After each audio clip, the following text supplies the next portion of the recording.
আর যার মনের মধ্যে সততা আছে আল্লাহ পাক কোনো না কোনো দিন ইনশাআল্লাহ তাকে হেদায়েত দিবে। মনের বিষয়টা আল্লাহ ছাড়া কেউ জানে না। আপনি দেখতে পারেন সমাজে অনেকে দাড়ি টুপি পাগড়ি জুব্বা সব লাগিয়ে ঘুরছে, তো বিশ্বাস করেন তাদের মনটা এমনও হতে পারে যে জানোয়ারের চেয়েও কুৎসিত, এমনও হতে পারে। আবার আপনি দেখবেন সমাজে এমন অনেক মানুষ ঘুরছে যারা হয়তো অনেক পাপে লিপ্ত মনে হচ্ছে, মনের মধ্যে সততা আছে। এমন অনেক মানুষকে আমরা দেখেছি যে ড্রাগ অ্যাডিক্টেড ছিল, মিউজিক করেছে, হারাম সম্পর্কের মধ্যে ছিল, নামাজ ঠিক মতো পড়ে নাই, কিন্তু যখনই আল্লাহর কথা আলোচনা হতো দেখতাম সে খুবই শান্তভাবে মন থেকে কথা শুনছে। কথা শুনতে শুনতে শুনতে একদিন মাশাআল্লাহ এখন দেখবেন যে চিল্লা দিয়ে বেড়াচ্ছে বিভিন্ন মসজিদে। অচত নামাজ পড়েই ভেবে বসবেন না যে অনেক কিছু করে ফেলছে, এক চিল্লা দিয়ে মনে করে ফেলবেন না যে দিনের জন্য অনেক কিছু করে ফেলছে। একটা হজ করেছেন, ওমরা করেছেন, সিয়াম রেখেছেন, দিনের জন্য দান সদকা করেছেন, একটা মাদ্রাসা মসজিদ করেছেন, ভেবে বসবেন না আপনি সব অনেক কিছু করে ফেলেছেন এবং অন্যরা সব ককরোচ তেলাপোকা, ওরা জাহান্নামে যাবে এমনটা মনে করবেন। জানি না আমরা যে কার আমলের কতটুকু আল্লাহর কাছে কবুল হচ্ছে। এক ব্যক্তি এত পাপ করেছে যে শেষে মৃত্যুর সময় সে সন্তানদেরকে ডাকছে, ডেকে বলছে যে আমি যখন মারা যাব আমার লাশটাকে তোমরা কবর দিও না, যদি আল্লাহ পাক আমাকে ধরতে পারেন তাহলে খবর আছে আমার। কি করতে হবে? সে বলছে যে আমার দেহটাকে তোমরা পুড়িয়ে ফেলবে এবং পুড়িয়ে ফেলার পরে ছাইগুলোকে একত্রিত করবা, করে অর্ধেক ছাই সমুদ্রে ভাসিয়ে দিবা, অর্ধেক ছাই বাতাসে উড়িয়ে দিবা। সন্তানরা তাই করলো। মৃত্যুর পর আল্লাহ পাক এই সমুদ্র এবং জমিনকে বাতাসকে আদেশ করলেন যে তোমরা ছাই জড়ো করে দাও। আর মানুষ আর জিন আল্লাহর কথা না শুনলেও এই প্রকৃতি আল্লাহ পাকের কথা শোনে। বিজ্ঞান বলে প্রকৃতি থেকে সব হচ্ছে। কি প্রকৃতি? প্রকৃতি কি, কাকে বলে? মানুষকে আল্লাহর ইবাদতকে বাদ দিয়ে প্রকৃতি পূজায় নিয়ে গেছে। এই পুরো প্রকৃতি আর মহাবিশ্বে এক আল্লাহর ইবাদত করে। কে সৃষ্টি করলো প্রকৃতি? প্রাকৃতিক ভাবে হয়েছে সবকিছু বলে, আল্লাহ থেকে হয়েছে বলা যাবে না। বললে আপনি মৌলবাদী হয়ে যাবেন। আল্লাহ শব্দ ইউজ করলে আপনি মৌলবাদী হয়ে যাবেন। ধর্মতাত্ত্বিক শব্দগুলোকে আস্তে আস্তে উঠিয়ে দেওয়া হয়েছে। দেখবেন যুক্তি বিজ্ঞান দার্শনিক শব্দগুলোকে আনা হয়েছে, এটাও টেকনিক্যালি করা হয়েছে। কোন সেকুলার মিডিয়াতে আপনি দেখবেন না ইনশাআল্লাহ বলছে। ইনশাআল্লাহ প্রমাণ করবে যে আপনি আস্তিক না নাস্তিক। তো প্রকৃতিকে আল্লাহ পাক আদেশ করলেন এই সমুদ্র ছাই জড়ো করো, এই বাতাস ছাই জড়ো করো। তারা ছাই জড়ো করে দিল। এই ব্যক্তিকে বলা হচ্ছে তুমি জীবিত করে আল্লাহ পাক বলছেন তুমি যে এই কাজটা করেছিলে, লিমা ফাআলতা হাদা, তুমি এই কাজটা কেন করেছো? তখন এই ব্যক্তি উত্তর দিচ্ছে মিন খাশিয়াতিকা ইয়া রাব্বি ওয়া আনতা আ'লাম।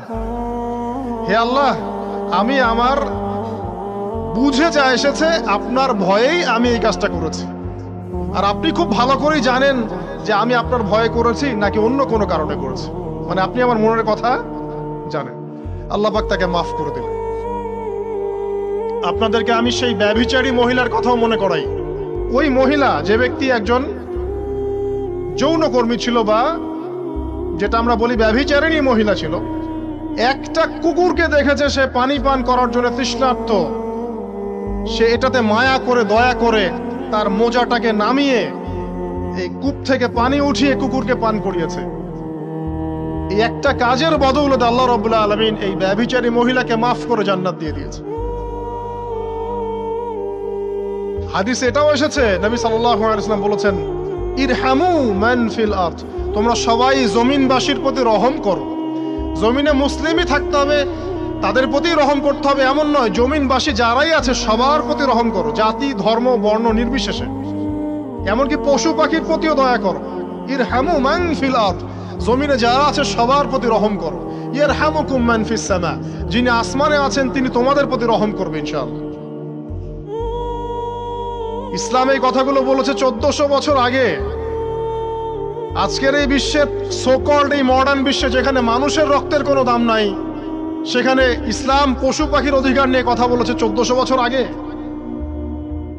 কাদেরকে কি শিখাতে আসেন? কোরআন এবং সুন্নাহর বাইরে অভ্রান্ত সত্যের কোনো উৎস আছে? এখানে যা আছে তাই চূড়ান্ত।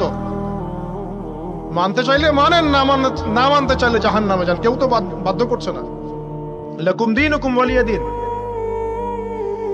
আল্লাহ পাকের রহমত দেখেন। আরেকটা ঘটনা আছে এমন, একটা বিড়ালকে বেঁধে রেখেছিল এক মহিলা, খাবার দেয় নাই, কষ্ট দিয়েছে। একটা বিড়ালকে খাবার না দিয়ে কষ্ট দেওয়ার কারণে এই মহিলাকে আল্লাহ পাক জাহান্নামে পাঠিয়েছে। এরকম কত ঘটনা আছে, এই ঘটনাগুলো হাদিসের পাতায় বর্ণিত আছে। কোরআনে কি বলছে দেখো। কোরআনের আমি কয়েকটা পয়েন্ট আপনাদেরকে খালি বলছি, এটা নিয়ে আমি সকালে ভাবছিলাম।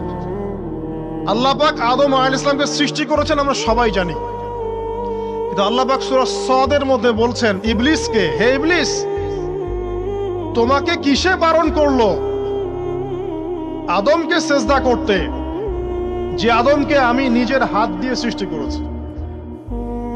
আল্লাহ রাব্বুল আলামিন যে আমাদেরকে এত যত্ন করে ভালোবেসে সৃষ্টি করেছেন, এটা কি আল্লাহ পাকের দয়ার নিদর্শন নয়? মহাবিশ্বের অন্য কোন মাখলুক সৃষ্টির ব্যাপারে আল্লাহ পাক বলেন নাই খলাকতু বিয়াদাই, আমি নিজ হাতে তাকে সৃষ্টি করেছি। শুধু সৃষ্টি নয়, সৃষ্টি করার পর আল্লাহ পাক তাকে সমস্ত নাম শিক্ষা দিয়েছেন। এই যে জ্ঞান শিক্ষা দেওয়া, জ্ঞান, এটা আল্লাহ পাকের সবচেয়ে বড় নিদর্শনগুলোর মধ্যে অন্যতম। এবং আল্লাহ পাকের সবচেয়ে বড় দয়া, আমার মত এটা, মানব জাতির উপরে আল্লাহ পাকের সবচেয়ে বড় দয়াটা হচ্ছে কি জানেন? আল্লাহ পাক আমাদেরকে জ্ঞান শিক্ষা দিয়েছেন, ওহী নাজিল করেছেন। এটা সব কিছুর ঊর্ধ্বে। কারণ আপনি তওবা করবেন, জ্ঞান লাগবে। নামাজ পড়বেন, জ্ঞান লাগবে। রোজা রাখবেন, জ্ঞান লাগবে। যাকাত দিবেন, ইলম লাগবে। আপনি দিনের যে কোনো আমল করেন, ইলম লাগবে। জান্নাত জাহান্নামের পথ খুঁজে পেতে হলে ইলম লাগবে। দেশ চালাবেন, ইলম লাগবে।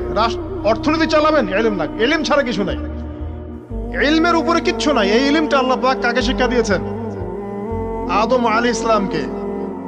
আমরা তো শিখেছি সমাজবিজ্ঞান বইগুলোতে যে আমাদের পূর্বপুরুষরা নাকি গুহায় থাকতো আর গাছের ছাল পাতা খেয়ে থাকতো, তাই না? লতা পাতা খেয়ে থাকতো, গাছের ছাল পাতা খেয়ে থাকতো, পোশাক পরতো আর কি। বোগাস, ডাহা, মিথ্যা কথা। আল্লাহ রাব্বুল আলামিন সূরা বাকারা এবং সূরা আরাফ পড়ে দেখেন, আল্লাহ পাক বলছেন যে আদম আলাইহিস সালামকে আল্লাহ পাক সমস্ত নাম জ্ঞান শিক্ষা দিয়েছেন। মহাবিশ্বের যে প্রয়োজনীয় জ্ঞানগুলো আছে সেগুলো আল্লাহ পাক আদমকে শিখিয়েছেন আলাইহিস সালাম। ওয়াল্লামা আদামাল আসমাআ কুল্লাহা, আল্লাহ পাক আদমকে সমস্ত নাম শিক্ষা দিয়েছেন। আমাদের পিতা মাতারা মূর্খ ছিলেন না, তারা সৃষ্টি থেকেই জ্ঞানী ছিলেন। আদম আলাইহিস সালামের পারমাণবিক বোম বানানোর কোনো প্রয়োজন ছিল না। ছিল? বানান নাই। আপনার মধ্যে এই জ্ঞানটা আসছে কিভাবে? বাই ডিএনএ আপনি জ্ঞান পাচ্ছেন, কারণ আমরা আদম সন্তান। অনেক জ্ঞান আমাদের ভিতরেই আছে, এগুলো চর্চার মধ্য দিয়ে, গবেষণার মধ্য দিয়ে প্রস্ফুটিত হয় মাত্র। জ্ঞান ভিতরে আছে আমাদের, আমাদের পিতাকে জ্ঞানী করে পাঠানো হয়েছে। এই জ্ঞান শিক্ষা দেওয়াটা হচ্ছে আল্লাহ পাকের সবচেয়ে বড় দয়াগুলোর মধ্যে একটা। রহম করেছেন। শুধু তাই নয়, আদম আলাইহিস সালামকে এমন জ্ঞান শিক্ষা দিয়েছেন যে জ্ঞান ফেরেশতারা পর্যন্ত জানতো না। এটা কি দয়া নয়? এটা কি আদম সন্তানের প্রতি ভালোবাসা নয়? তারপরে সেজদা করিয়েছেন। মহাবিশ্বে অন্য কাউকে কি সেজদা করানো হয়েছে? কোরআনে কি এমন কোনো দলিল আছে যে আদম আলাইহিস সালাম ছাড়া অন্য কাউকে সব ফেরেশতারা সেজদা করেছেন? আছে? তাহলে এই যে সম্মান দেয় আল্লাহর পক্ষ থেকে, সম্মান কিসের ভিত্তিতে? সম্মান শারীরিক ক্ষমতার ভিত্তিতে? সম্মানটা কি কারণে? জ্ঞানের কারণে, ইলমের কারণে, জ্ঞানের কারণে সম্মান। এই সম্মান দেওয়াটা কি আল্লাহ পাকের রহমত এবং দয়ার নিদর্শন নয়? অতএব সম্মান পেতে হলে, আল্লাহর রহমত পেতে হলে সেই জ্ঞানের চর্চায় আবার ফিরে আসতে হবে। আপনি যদি আজও সেই ওহির জ্ঞানের চর্চা করেন, আল্লাহ পাক এই পৃথিবীবাসীর বুকের মধ্যে আপনার জন্য সম্মান পয়দা করে দিবেন ইনশাআল্লাহ। দেখেন, ওই সেই জ্ঞানী যদি আপনি এখনো চর্চা করেন, আজও আপনি সম্মানিত হবেন ইনশাআল্লাহ। ব্যক্তির চর্চা করলে ব্যক্তি সম্মানিত হবে, একটা পরিবার চর্চা করলে ওই পরিবার সম্মানিত হবে, একটা সমাজ যদি চর্চা করে সেই ওহির জ্ঞান, ওই সমাজ সম্মানিত হবে। একটা দেশে যদি আপনি ওই ওহিভিত্তিক জ্ঞান ছড়িয়ে দেন, পুরো দেশকে আল্লাহ পাক সম্মানিত করবে ইনশাআল্লাহ, পুরো জাতিকে সম্মানিত করবে ইনশাআল্লাহ। আরো সামনে যান, এই যে আদম এবং হাওয়া আলাইহিস সালাম গাছের কাছে চলে গেলেন, ফল খেয়ে ফেললেন, কারণ আমরা আদম সন্তান, ভুল করি। আল্লাহ পাক সাথে সাথেই বহিষ্কার করে দিয়েছেন? না, আল্লাহ পাক তওবা করার জন্য কালিমা শিখিয়ে দিয়েছেন। সুবহানাল্লাহ। তাদের কালিমা জানা ছিল না। আল্লাহ পাক বলছেন ফাতালাক্কা আদম মির রাব্বিহি কালিমাত। আল্লাহ পাকের কাছ থেকে আদম আলাইহিস সালাম কিছু বাক্য শিখে নিলেন, যেই বাক্য দিয়ে ফাতাবা আলাই, সে আল্লাহর কাছে তওবা করল। কোন সেই বাক্য?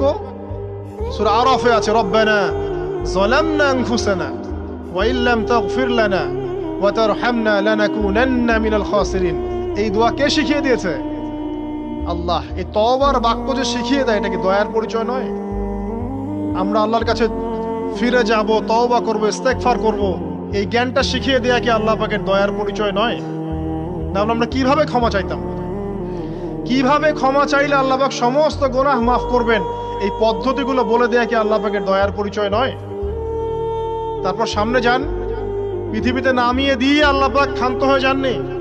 আল্লাহ রাব্বুল আলামিন আসমান থেকে হেদায়েতের গ্রন্থ পাঠিয়েছেন, বলেছেন এই গ্রন্থের মধ্যে যা আছে মেনে চললে তোমরা আবার জান্নাতে ফিরে আসবে ইনশাআল্লাহ।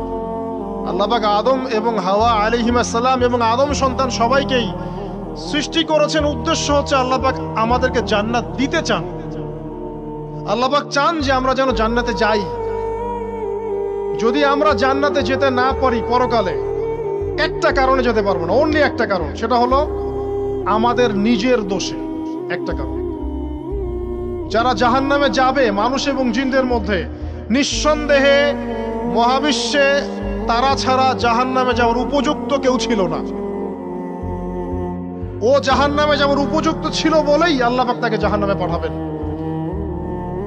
আর যারাই জান্নাতে যাবে প্রত্যেকেই শুধু আমলের বদৌলতে যাবে না, বরং আল্লাহ পাকের রহমতেই যাবে। কেউই তার আমল দিয়ে জান্নাতে যেতে পারবে না।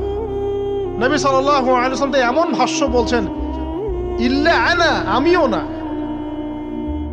ইল্লা বিরহমাতিল্লাহ, আমিও নয়, তবে আল্লাহ পাকের দয়া আমাকে ঘিরে ধরবে। আল্লাহ পাকের রহমত যাদের উপরে বর্ষিত হবে তারাই জান্নাতে যাবে ইনশাআল্লাহ। কে আমল দিয়ে যেতে পারবে না। যত আমলই করি বলা যাবে না এই আমলের বদৌলতে জান্নাতে যেতে পারবো। আল্লাহ পাক দয়া না করলে হবে না।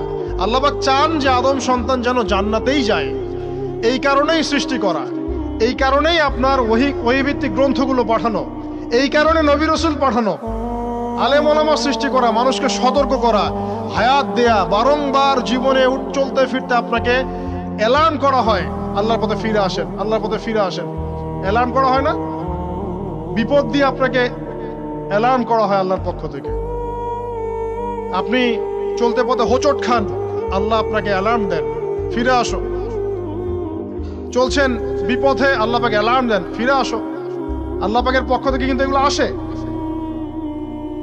অদ্ভুত একটা হাদিস বললাম, অদ্ভুত বলতে বলছি অ্যামেজিং হাদিস, যে একজন সাহাবী বলছেন, সালমান রাদিয়াল্লাহু আনহু, তিনি বলছেন যে যখন মুমিনের উপর বিপদ আপদ বালা মুসিবত আসে, তখন মুমিনের এই বিপদ আপদ বালা মুসিবত রোগ শোকের বদৌলতে আল্লাহ পাক তার গুনাহগুলোকে মাফ করে দেন এবং তার মর্যাদাকে বাড়িয়ে দেন, এবং সে আল্লাহর দিকে ফিরে আসার অনুশোচনা করার সুযোগ পায়। আর যখন কাফের মুশরিক বা ফাসেক মানুষকে এইসব রোগ ব্যাধি বিপদ আপদ বালা মুসিবত ঘিরে ধরে, তার দৃষ্টান্ত সেই উটের ন্যায় যে উটটাকে তার মালিক বেঁধে রেখেছে, এরপর ছেড়ে দিয়েছে। সে উটটা বুঝতেও পারলো না কেন তার মালিক তাকে বেঁধে রাখলো আর কেনই বা তাকে ছেড়ে দিল। কথাটা কি বুঝতে পারছেন? যারা আল্লাহ দ্রোহী, তাদের উপর যখন বিপদ আপদ বালা মুসিবত আসতে থাকে, তারা বুঝে না যে কি জন্য আসলো আর কেন চলে গেল। কিন্তু মুমিন ব্যক্তি যারা মুসলিম, আল্লাহর অনুগত, তাদের বিষয়টা হচ্ছে এমন বিপদ আপদ বালা মুসিবত রোগ ব্যাধি তাদেরকে আল্লাহর দিকে ফিরিয়ে নিয়ে আসবে। দেখুন, এই যে পৃথিবীতে নামিয়ে দেয়া, এরপর আল্লাহর পক্ষ থেকে ঐশী গ্রন্থগুলো পাঠানো, নবী রাসূল পাঠানো, আলেম ওলামা পাঠানো, আপনাকে হায়াত দেয়া, আপনাকে রিজিক দেয়া, এই শ্বাস নেওয়ার ক্ষমতা দেয়া, আপনাকে জ্ঞান বুদ্ধি দেয়া, বিবেক দেয়া। এই যে একটু আগে তেলাওয়াত করলো শুরুর আগে নবী মুসা আলাইহিস সালামের ঘটনা। বনু ইসরাইল একটার পর একটা অবাধ্যতা করেই গেছে, আল্লাহ পাক তারপরেও তাদের কাছে নবী পাঠিয়েছেন, নবী মুসাকে পাঠিয়েছেন। ফেরাউনের মতো জালেম শাসকের হাত থেকে বানু ইসরাইলকে আল্লাহ পাক উদ্ধার করেছেন। এটা কি দয়ার পরিচয় নয়? নবী মুসা আলাইহিস সালাম গাছের নিচে বসে আছেন, খাবার নাই, বাসস্থান নাই, কিচ্ছু নাই, বরং তার গায়ে একটা অপবাদ দেওয়া হয়েছে যে তিনি নাকি একজন মানুষকে খুন করেছেন, অথচ তার ইন্টেনশন সেটা ছিল না। তিনি একটা ঘুষি দিয়েছেন লড়াই থামানোর জন্য, ওই এক ঘুষিতেই সেই ব্যক্তি ডেড। এবার তিনি গাছের নিচে বসে দোয়া করছেন, রব্বি ইন্নী লিমা আনজালতা ইলাইয়া মিন খায়রিন ফাকির। আল্লাহ, আমি নিঃস্ব অসহায় হয়ে এখানে বসে আছি, তুমি আমার উপর তোমার যে রহমত পাঠাবে আমি তার ভিখারি হয়ে বসে আছি। দোয়া করার সাথে সাথেই ওই শুআয়ব আলাইহিস সালামের মেয়ে হেঁটে হেঁটে চলে আসলো। তিনি স্ত্রী পেলেন, তিনি শ্বশুর পেলেন, একজন নবী পরিবার পেলেন, বাসস্থান পেলেন, চাকরি পর্যন্ত পেলেন। 8 বছর তিনি রাখালি করেছেন শুআয়ব আলাইহিস সালামের ফার্মের মধ্যে। দয়া মুহূর্তেই চলে আসবে, শুধু আল্লাহর দিকে অভিমুখী হলেই হয়, এগুলো দয়া। আইয়ুব আলাইহিস সালামের কথা মনে আছে না? দীর্ঘদিন রোগে ভুগছেন, দীর্ঘদিন রোগে ভুগছেন, চিকিৎসা হচ্ছে না, ভালো হচ্ছে না, শেফা হচ্ছে না। এখানে যারা আধ্যাত্মিকত্ব নিয়ে পড়াশোনা করেন, লেখালেখি করেন, তারা বলেছেন তাদের কিছু কিতাবের মধ্যে, রোগটা যখন এমন একটা পর্যায়ে চলে আসলো যে তিনি জিহ্বাটা নড়াতে পারছেন না, কারণ তিনি আল্লাহ পাকের জিকির করতে প্রচন্ড ভালোবাসতেন। এক পর্যায়ে রোগটা এমন একটা জায়গায় চলে আসলো যে জিহ্বাটা তিনি নড়াতে কষ্ট হচ্ছে। তখন গিয়ে তিনি বলছেন, রব্বি আন্নী মাসসানিয়া দুররু ওয়া আনতা আরহামুর রাহিমিন। হে আল্লাহ, আমাকে কষ্ট স্পর্শ করেছে, আর তুমি তো ক্ষমাকারী এবং রহমকারীদের মধ্যে সর্বশ্রেষ্ঠ রহমকারী। আমি জিকির করতে পর্যন্ত পারছি না, আল্লাহ আমার রোগটা শেফা দিয়ে দাও। বলার সাথে সাথে আল্লাহ রাব্বুল আলামিন প্রস্রবণ ঝর্ণা তৈরি করলেন, এখানে গোসল করো, শেফা হয়ে গেল। এগুলো কি রহমতের পরিচয় নয়? এখানে এক শ্রেণীর স্কলার এমনও বলেছেন, আজকে আমরা যারা বাহ্যিক সৌন্দর্য নিয়ে বেশি গর্ব করি আর কি, আত্মিক সৌন্দর্যের চাইতে বাহ্যিক সৌন্দর্য নিয়ে যারা বেশি গর্ব করি, যদি আল্লাহ পাক আমাদের পোশাকটাকে পরিবর্তন করে দেন, আত্মাটাকে দেহের পোশাক দেন আর দেহটাকে আত্মার পোশাক বানায় দেন, তাহলে দুর্গন্ধে কি আমাদের সামনে আসতে যাবে না। কথা মনে বুঝতে পারছেন না? আইয়ুব আলাইহিস সালামের আত্মাটা ছিল পবিত্র, পরিশুদ্ধ, তার দেহের মধ্যে রোগ হয়েছিল। আর এই পুরো বিশ্বের ম্যাক্সিমাম লোকের মানুষের রোগ এখন আত্মায়, দেহে নয়। আবার বলছি, হয়তো বুঝতে পারছেন না। আইয়ুব আলাইহিস সালামের রোগটা হয়েছিল দেহে, বাইরে। তার আত্মা ছিল পবিত্র, পরিশুদ্ধ আত্মা। দেহের রোগের একটা পর্যায়ে যখন জিহ্বাটায় ইফেক্ট হলো, তখন জিকির করতে তার কষ্ট হচ্ছে, তখন তিনি দোয়া করছেন, আল্লাহ আমার এই রোগটাকে শেফা দিয়ে দাও। আর এখনকার পুরো জেনারেশন, এই সভ্যতার রোগ হচ্ছে ভিতরে, আত্মায়। দেহের রোগের চাইতে তার আত্মার রোগটা বেশি। এখন এই আত্মাটাকে যদি দেহ বানিয়ে দেওয়া হয় আর দেহটাকে আত্মার পোশাক পরিয়ে দেওয়া হয়, দুর্গন্ধে কেউ সামনে আসতে চাবে না। তাই আইয়ুব আলাইহিস সালামের সেই দোয়া এখন আমাদের বেশি করা উচিত। রব্বি আন্নী মাসসানিয়া দুররু ওয়া আনতা আরহামুর রাহিমিন। আল্লাহ, আমাদের আত্মায় রোগ এসেছে, এটাকে তুমি শেফা দাও। দেহের রোগ লেস ইম্পর্টেন্ট, আত্মার রোগটা বেশি ইম্পর্টেন্ট। এরকম নিদর্শন কোরআনের পাতায় পাতায় ছড়িয়ে আছে। আসহাবুল কাহফ, পুরো সমাজ ওদেরকে মেনে নিচ্ছে না, গুহায় চলে গেলেন, ঘুম পাড়িয়ে দিলেন আল্লাহ পাক। 309 বছর। কত বছর? 309 বছর একটা দোয়ার বদৌলতে। তারা বলেছিল, রব্বানা আতিনা মিন লাদুনকা রাহমা ওয়া হাইয়্যি লানা মিন আমরিনা রাশাদা। আল্লাহ পাক শুধু ঘুম পাড়িয়ে রাখলেন না, তাদের মধ্য দিয়ে আল্লাহ পাক পুরো একটা সভ্যতাকে হেদায়েত করে দিলেন। আলহামদুলিল্লাহ। যে সভ্যতা বিশ্বাস করতো না যে পরকাল বলে কিছু আছে, দাকিয়ানুস বাদশার সেই জুলুম থেকে আল্লাহ পাক এই 10 জন বা 9 জন যুবককে বাঁচালেন, ওদেরকে কিয়ামত পর্যন্ত কোরআনের পাতায় স্থান দিলেন, নিদর্শন বানালেন, এবং তাদের মধ্য দিয়ে একটা পুরো সভ্যতাকে হেদায়েত দিলেন। সুবহানাল্লাহ। যেখানে যাবেন এই নিদর্শন। আর কার কথা বলবো? যুলকারনাইন, মনে আছে? কোন সূরা আছে যুলকারনাইনের কথা? সূরা কাহফ। আল্লাহ পাক তাকে এমন রহমত করেছিলেন যে মাশরিক মাগরিব, মানে পূর্ব পশ্চিম পর্যন্ত তাকে রাজত্ব দিয়ে দিয়েছে। আজকে তো আমরা এই সামান্য একটু ক্ষমতা পেলেই আমাদের কেউ চেনে না, গায়ে হাতি দেওয়া যায় না। ঠিক আছে, মানে তখন সে নিজেকে মনে করে যে সে এই পৃথিবীর সবকিছু, বাকি মানুষ আর মানুষ না। ক্ষণস্থায়ী সামান্য একটু ক্ষমতা দিয়ে দেখবেন আমাদের অবস্থা খারাপ। আমাদের এই যে জীবন, আমাদের রিজিক, আমাদের পরিবার, আমাদের সুস্থতা, আমাদের জ্ঞান, আমাদের সমাজ বলেন, রাষ্ট্র, আমাদের অর্থনীতি, এই বিশ্ব, এই সব কিছুই একটা বিষয়কে কেন্দ্র করে টিকে আছে। শুধুমাত্র একটা বিষয়ের সাথে এই পুরো মহাবিশ্ব সম্পর্কিত। আমাদের জীবনের প্রতিটা বিষয় শুধুমাত্র এবং শুধুমাত্র আল্লাহ পাকের রহমতের উপর টিকে আছে। আল্লাহ পাকের রহমত আমাদের ব্যক্তি জীবন, পারিবারিক জীবন, আমাদের দেহ, আমাদের মন, আমাদের জ্ঞান, অর্থনীতি, ব্যবসা বাণিজ্য, আমাদের রাষ্ট্র, সবকিছুর মধ্যে শুধুমাত্র আল্লাহ পাকের রহমত দিয়ে ভর্তি।